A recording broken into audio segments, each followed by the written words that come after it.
Hello and welcome to PMF IAS Magnum Weekly Series.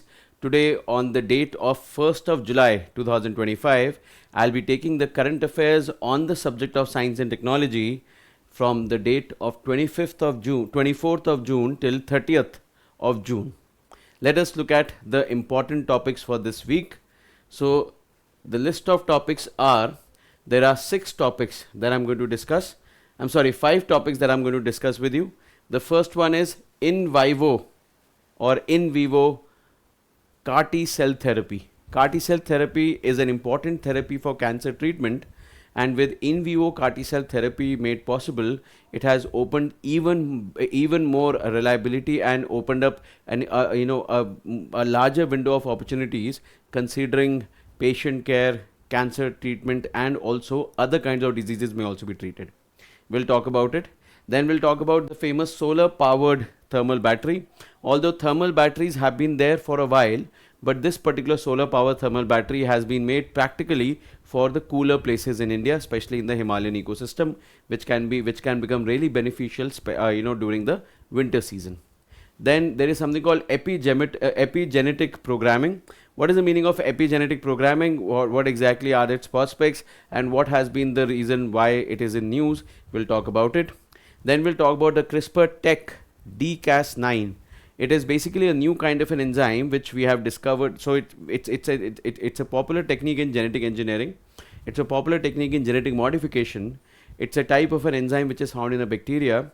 And this particular dCas9 has been a new discovery of a certain bacteria which helps a certain plant in combating against a lot of stress, in combating against abiotic stress. So we'll talk about what exactly this dCas9 enzyme is and how it is functional in certain plants.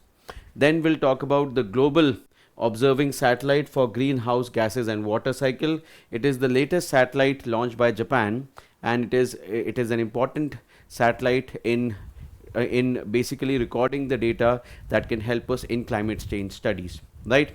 So these are the 5 topics that we'll cover for this week. Let us start with the first topic.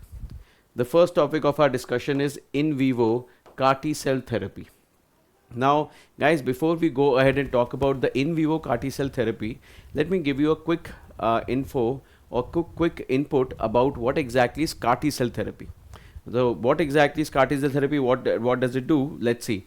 So guys, CAR T cell therapy stands for chimeric antigen receptor T cell therapy. Now the word chimeric comes from chimera, and if you have heard of chimera was believed to be a legendary animal. It was an animal famous in some legends in during the Roman times. It's basically a kind of an animal which has the head of a different animal, the legs of a different animal, the tail of a different animal. So it's basically a combination of different types of animals that was called chimera. So chimeric antigen receptor is basically the word derived from the ancient legendary animal of the Greek philosophy, right, or the Greek ideology of chimera, right? Now let us talk about what is CAR T cell therapy. So guys, when we talk about our own immune system, when we talk about our immune system or immune system in animals or in humans, we have a certain type of cells called lymphocytes. These lymphocytes are actually a type of white blood cells. So they basically make up a part of our blood, white blood cells called lymphocytes, and these lymphocytes play an important role in our immunity or our immune system. In fact, under the lymphocytes, there are 2 types of lymphocytes. One is called the T lymphocyte and the other one is called the B lymphocytes. The T lymphocytes can also be called as T cells, and the B lymphocytes can also be called as B cells, right? So basically, how do they really work and how do they help in our immune system? How do they help our immune system? So what happens whenever an organism that carries a certain disease, like a bacteria or a virus or any other organism that is basically our body, which an organism which our body do not recognize, It could be a bacteria, it could be a virus, it could be a fungus, or any other foreign organism or any other foreign protein which our body do not recognize. The T cells they basically gets activated the moment a foreign protein or a foreign organism enters into the body. The T cells, it gets activated. Now once the T cells recognize that it is something foreign, it is something that does not belong to our body, to quickly kill and terminate this particular antigen or this particular protein, the T cells, they activate the B cells. They activate the B cells, and once the activation is completed, the B cells are the ones that produce antibodies to kill.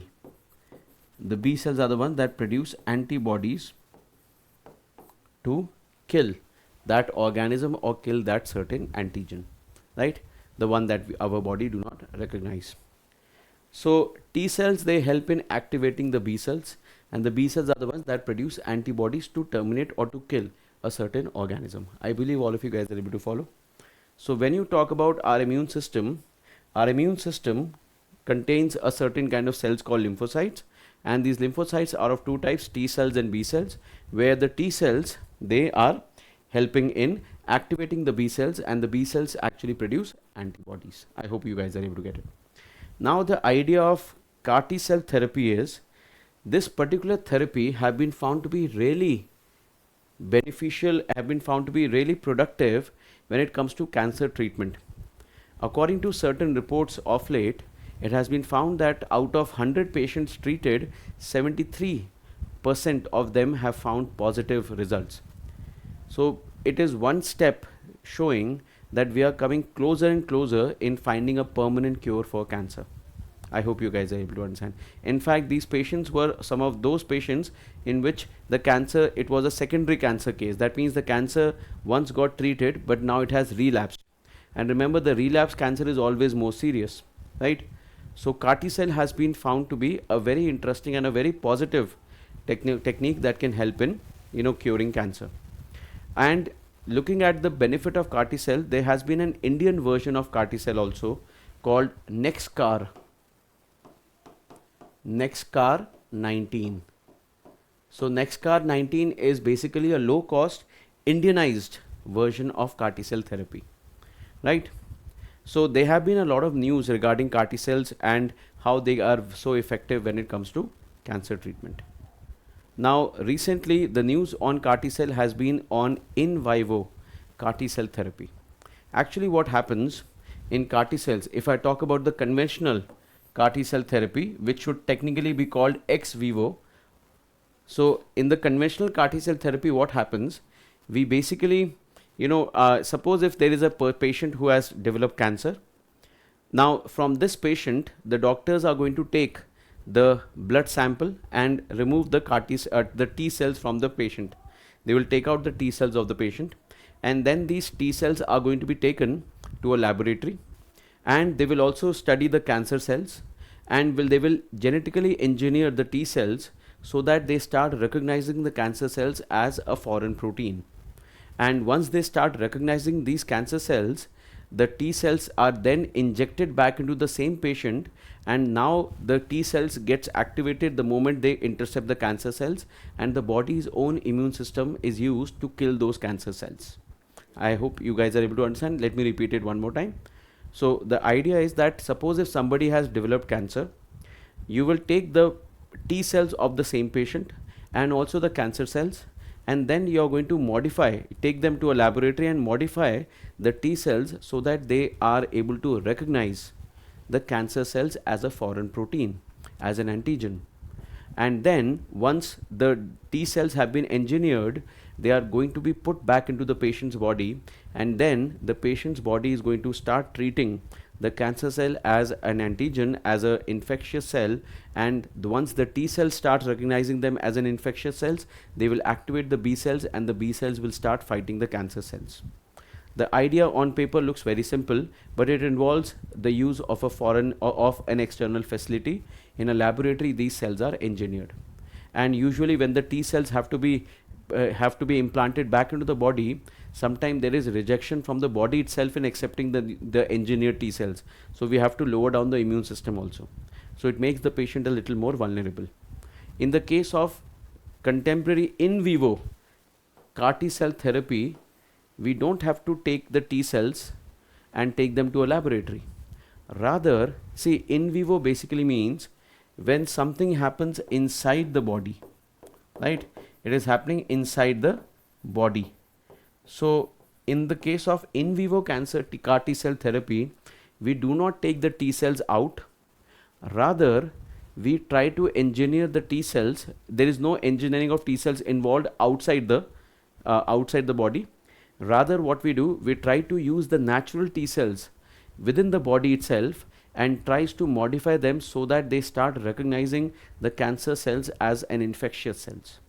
So in this case, the advantage is very clear that the cancer cells are terminated by using the natural T cells of the body.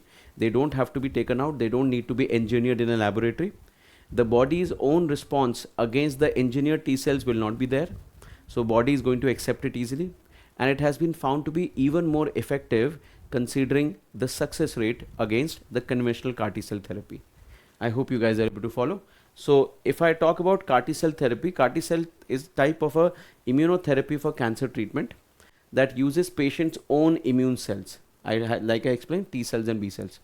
It uses the T cells of the patient itself, we call them T lymphocytes also, that are genetically engineered to recognize and bind. They are genetically engineered to recognize and bind to a specific antigen on the cancer cells.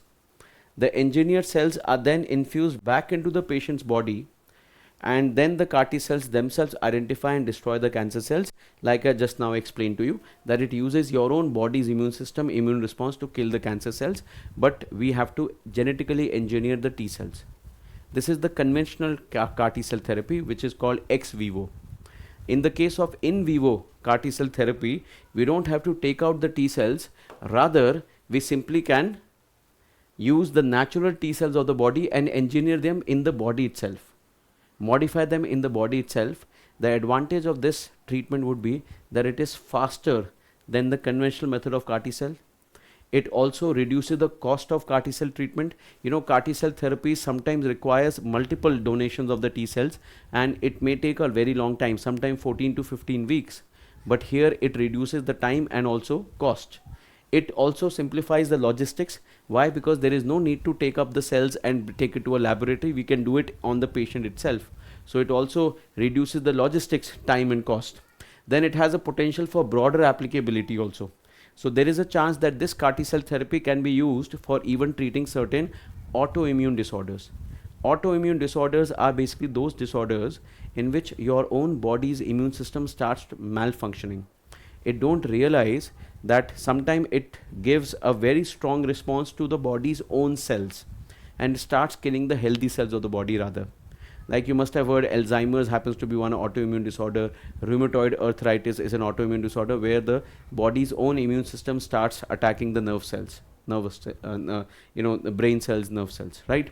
Then in situ programming. In situ means here, because you do not have to take the cells out of the body, you're conducting the entire programming of the T cells within the body itself. So it gives a less immune response against the engineered cells, and the person has a higher chance of survivability and a higher chance of remaining healthy.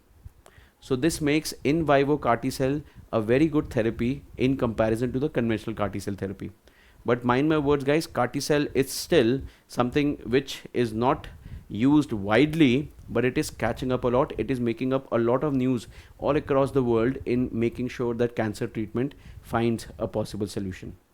And guys, let me tell you one more thing here.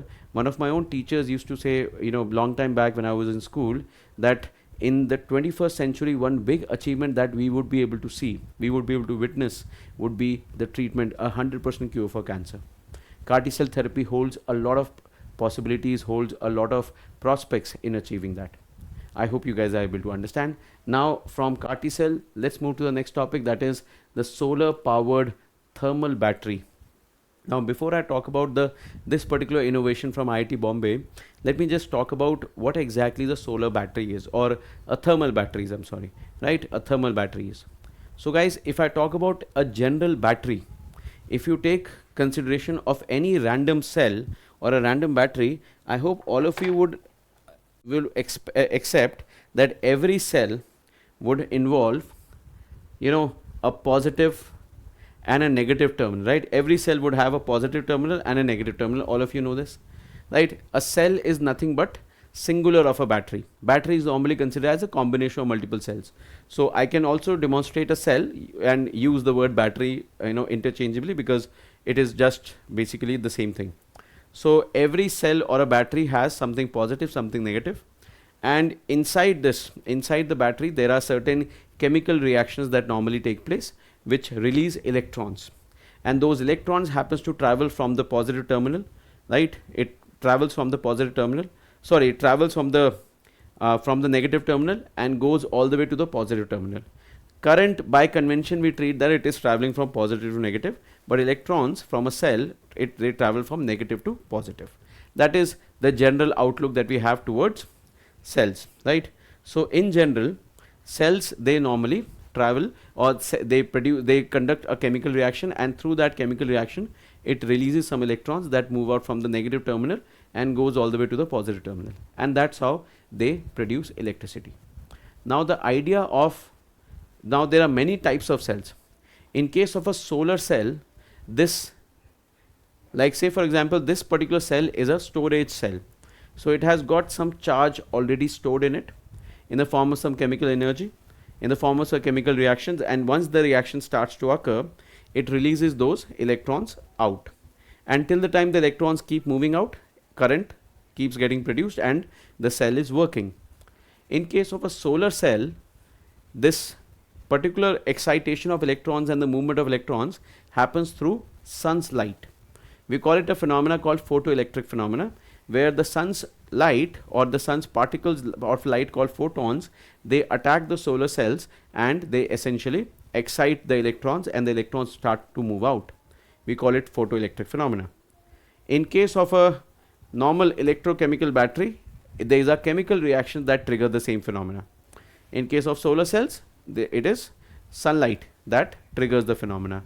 In case of thermal battery, there would be heat that may be triggering the same phenomena. So guys, remember that for any battery or for any cell, the logic remains the same.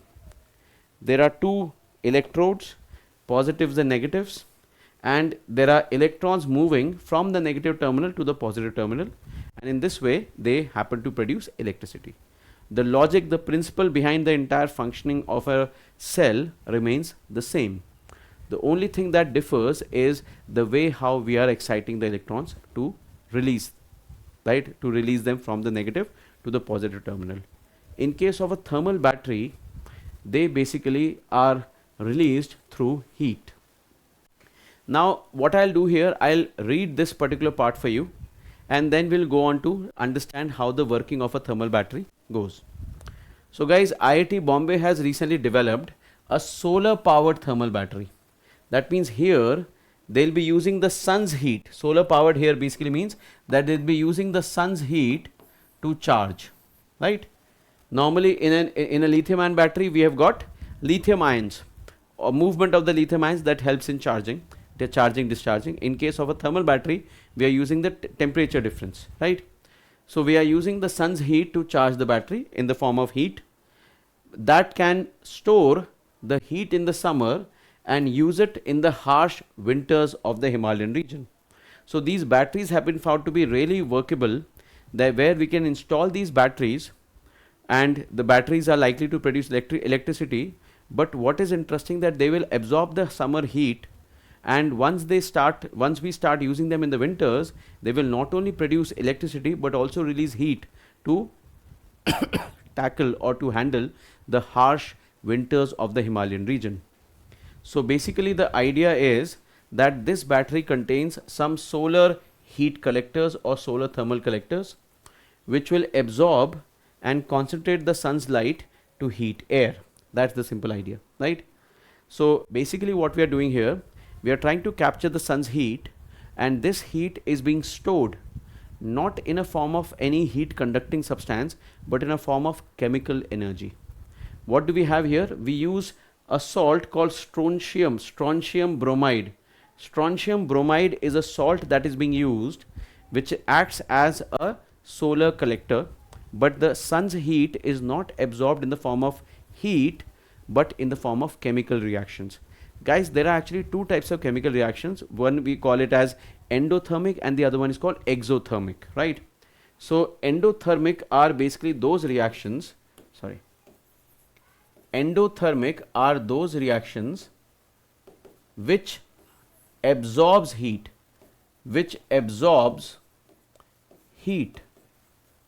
to react. That means they will be absorbing heat and then the reaction will happen. Okay, so they will leave a cooling effect in the surroundings because the heat is being absorbed by them.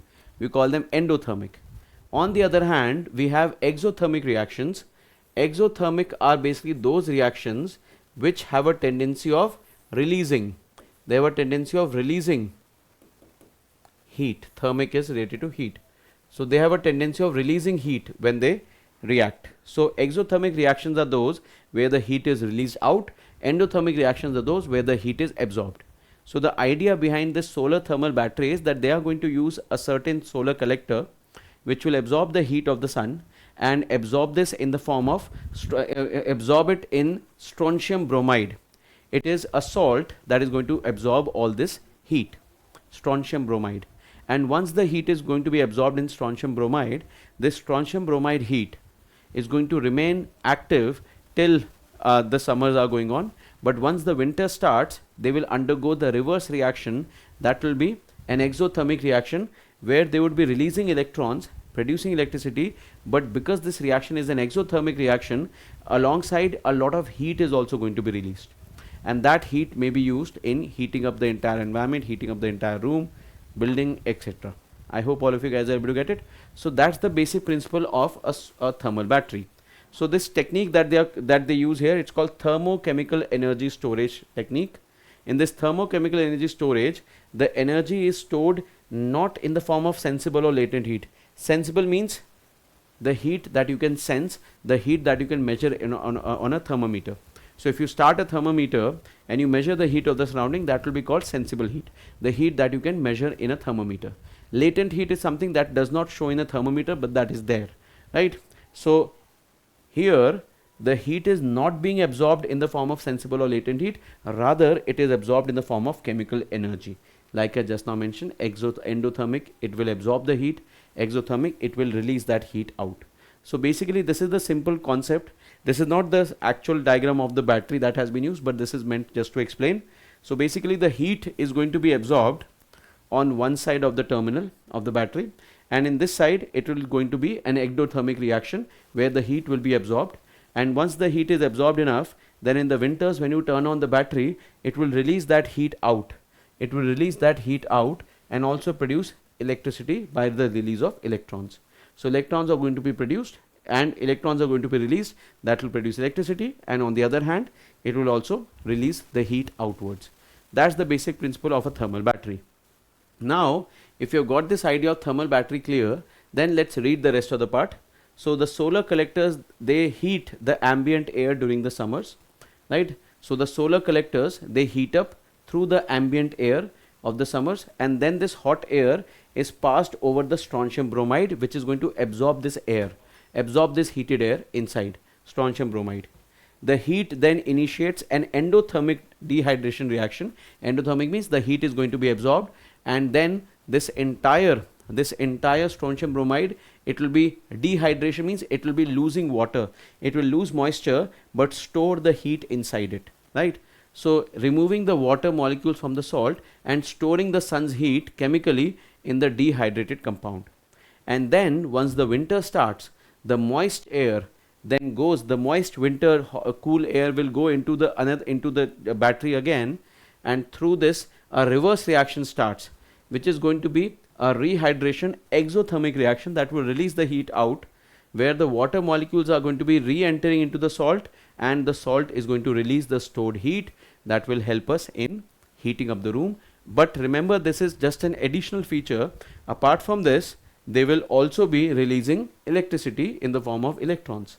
So this is basically the concept of solar powered thermal battery. In UPSC exam, I do not think that UPSC would largely be asking about what exactly is the working principle of solar thermal battery, but you should know that it works by conducting both endothermic and exothermic reaction one after the other. So in one way it absorbs the heat, in the other way it releases the heat out, right? And in this process of endothermic and exothermic reaction, it also releases electrons that essentially help in production of electricity. I believe all of you guys are able to understand. The next topic of discussion is epigenetic programming. What exactly is epigenetic programming? It's actually a concept that is quite naturally found around us. Epigenetic programming basically means, guys, we all know that we are made up of DNA. DNA is our basic genetic material. So what if I tell you that we all have our DNA and all the characters that we have in our DNA are basically our genetic characters, right? They are our genetic characters. But can we say this with assurance that if our DNA is carrying certain characters, they will 100% be expressed? Can we say this with an assurance that whatever characters our DNA carries, are they going to be 100% expressed in our body? We can't say this. Actually, epigenetic programming basically talks about these things only, where a body starts showing different signs then without alteration of their DNA. Like for example, if I give you an example here, if a person keeps a very unhealthy lifestyle, even though genetically the person may not have chance of developing diabetes, may not have chance of developing certain disease, may have a genetic makeup where the person may ideally have high amount of protein, high amount of muscle, but the poor lifestyle may change the chances of creating or developing lifestyle borne diseases, even though the DNA may not be supporting it. I hope you understand. So epigenetic programming basically means where the body's gene expression may change even though the DNA remains the same. I hope you guys are able to understand. So this is basically epigenetic programming. So epigenetic programming is a controlled alteration of gene expression through epigenetic marks. Epigenetic marks are basically those chemical changes that regulate gene expression without altering DNA sequencing. Let me explain this with another example. Let's say, for example, that if somebody has a certain genetic makeup, and through that genetic makeup, the person should ideally be having a taller height, right? But the kind of a lifestyle the person has kept, it involves no hard work, no physical labor, no exercise, and the person turned out to be a little shorter than the average height in the family. Don't you think you will say that, okay, the gene expressions which might have carried the genes of creating a taller height have not expressed completely because of a certain kind of lifestyle? Now, it may not be triggered only by a lifestyle, it can be triggered by other biological interventions, and that is what epigenetic programming is all about. So epigenetic programming is basically a technique, or it's basically a way of controlling the gene expressions, controlling the expression of the DNA without really altering the DNA. We see this happening naturally also, but this can be done even through biotechnological interventions, and that's the idea of epigenetic programming. And what has been the recent achievement of epigenetic programming is that epigenetic programming has created a fertile mice, which was created from two male parents, right? From two male parents, and the epigenetic programming was handled in such a way that they start mimicking.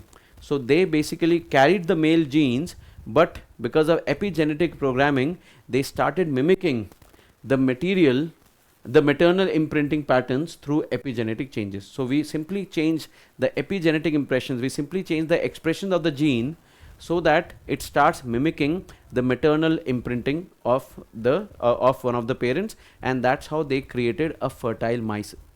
So you can understand that if you do the DNA fingerprinting of that mice, it technically have two male parents, but because of epigenetic programming, we were able to change the expression of one of the genes of the male parent, and it started mimicking a maternal parent, and that's how we created the fertile mice. So fertile mice happens to be born from both two parents, but the two parents underwent epigenetic programming, which changed the characters of one of the mouse, and it led to creation of a fertile mice as an offspring. That is the power of epigenetics today. So epigenetics is technically a study of heritable changes, right, of heritable changes in gene expression that occur without alterations in the underlying DNA sequence. So you don't really change the DNA, but you change the expression of that DNA. And that's the power of epigenetics. And guys, this has found a lot of prospects, because we can now create medicines, we can now create therapies which may not involve real genetic modification of an organism, but by simply altering the gene expression, we can control a lot of diseases from occurring.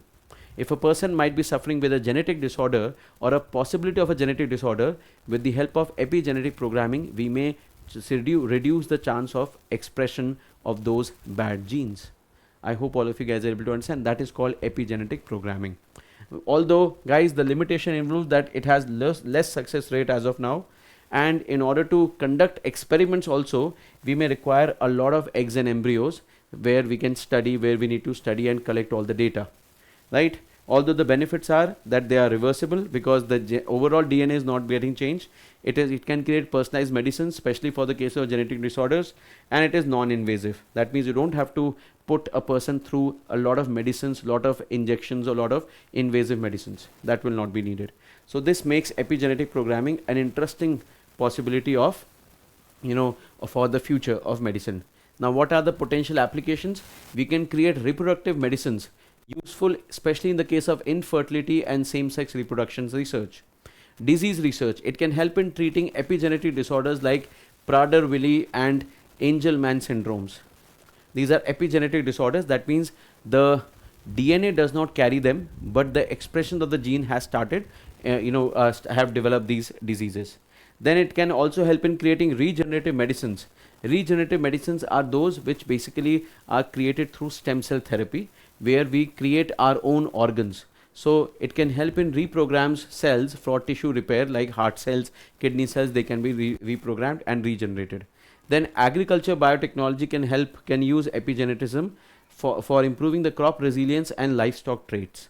So these are the possible applications for epigenetic programming that may be unveiled in the future classes. Now guys, the next topic of discussion is CRISPR technology of dCas9. Now what is CRISPR?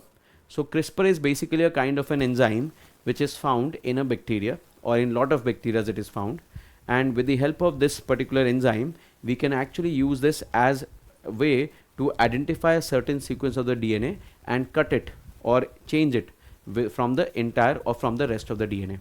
So that is basically a technique called CRISPR, and this technique has made biotechnology a very it has been a revolutionary discovery in biotechnology, because it has made genetic research and biotechnology, first of all, very economical. It has reduced the cost of this by hundreds of times, and on top of that, it has also made the possibility of further genetic research very simple, right?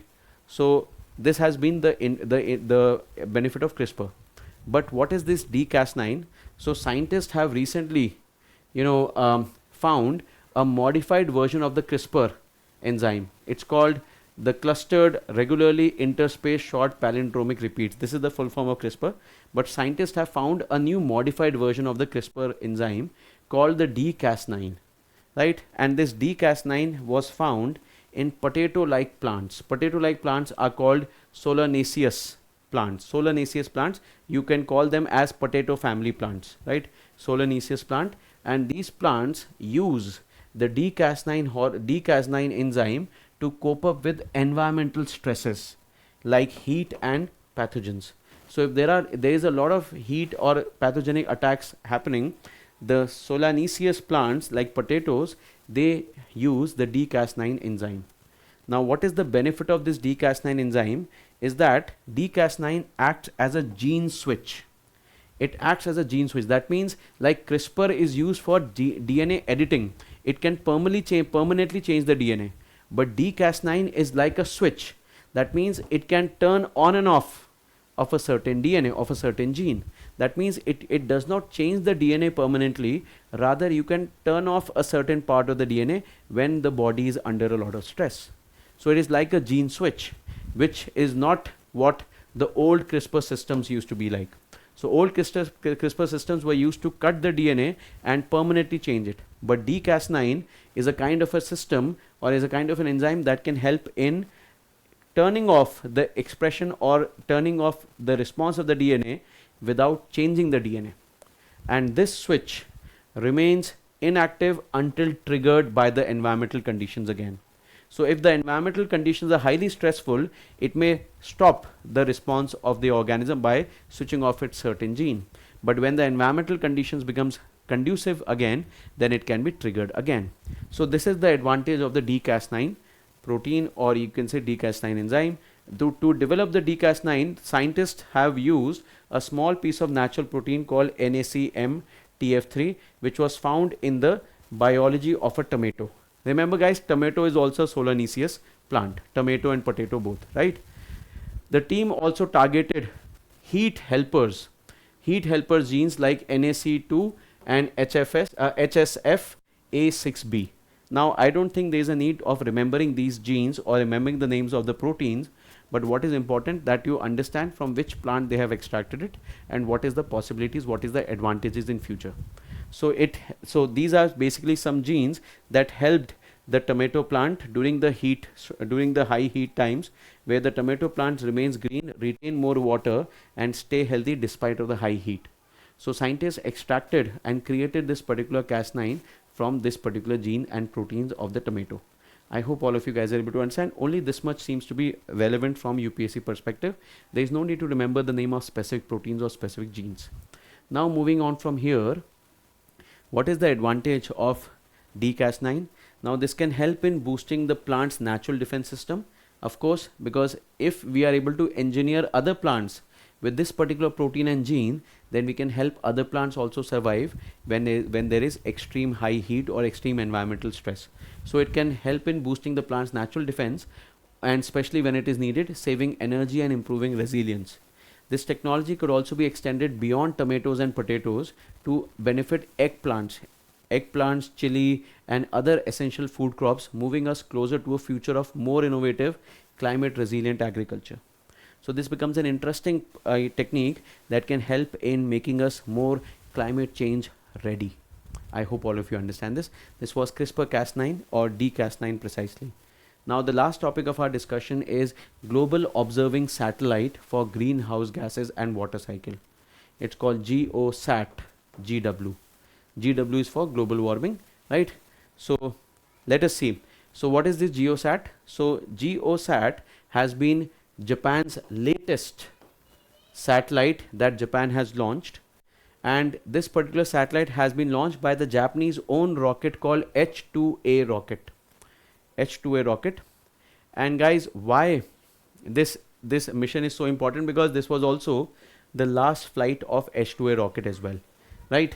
So it is the third series of the mission that Japan has launched to monitor the global carbon, methane and greenhouse gases in the atmosphere. So Japan has already launched 2 more missions previously in monitoring the global carbon dioxide, methane and other greenhouse gases. I believe all of you know CO2 and methane, they both are greenhouse gases of the atmosphere. So it is the third mission of its kind. And next is they have launched, and this also marked the 50th and the final flight for the H2A rocket as well, which has served as the Japan's primary rocket for carrying satellites. Okay, H2A rocket, right? So this is not a reusable rocket, but Japan has been using it for almost 50 missions. Previously, this rocket has launched some of the most popular Japanese missions of late. It has launched the very famous moon lander called SLIM, right? Last year it was a successfully landed probe on moon called SLIM, and then it has also sent Hayabusa 2. If you guys know, Hayabusa 2 has been the second probe that Japan has launched on an asteroid. The name of the asteroid was specifically Ryugu for Hayabusa 2, and this Hayabusa 2 mission was a success, where it not only dropped a rover on this asteroid but also successfully collected the sample and brought it back to Earth, right? Hayabusa 2. So this has been the success story of this particular launch vehicle or this particular rocket. Now what is important for you to remember in this particular slide is that just remember that GeoSat is basically a Japanese satellite. And what is the function, what is the purpose of the satellite? That is meant for studying the impact, studying global warming, greenhouse gases and such. I hope all of you understand. That is more than enough, right? So, and also remember that Japan also have a space agency called JAXA. It's called Japanese Aerospace Exploration Agency. Japanese Aerospace Exploration Agency, JAXA. That's the Japanese agency, right? Just like we have, the Americans have NASA, they have JAXA. So guys, this concludes the entire discussion for today's Magnum Weekly on science. I'll be seeing you again next week, and we'll talk about whatever updates happen in the next, in the ongoing week on the subject of science. I hope guys you were able to understand. All the best, and please do write in the comment anything that you need, any more help, any more explanation if you need. I'll be reading the comments myself. All the best guys. Thank you.